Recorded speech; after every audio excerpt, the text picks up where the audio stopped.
Welcome to the Rim Brake Rodeo. We hope this video helps. In this video, I will explain how to jump start a Honda Odyssey. Before you begin, prioritize safety. Always wear protective gloves and eye protection.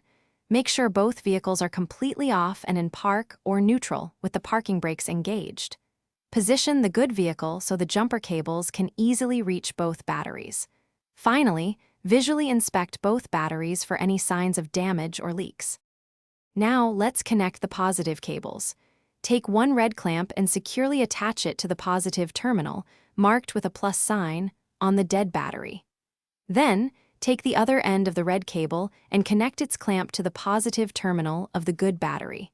Double-check that both red clamps have a firm, stable connection to prevent sparks. Next, we'll connect the negative cables.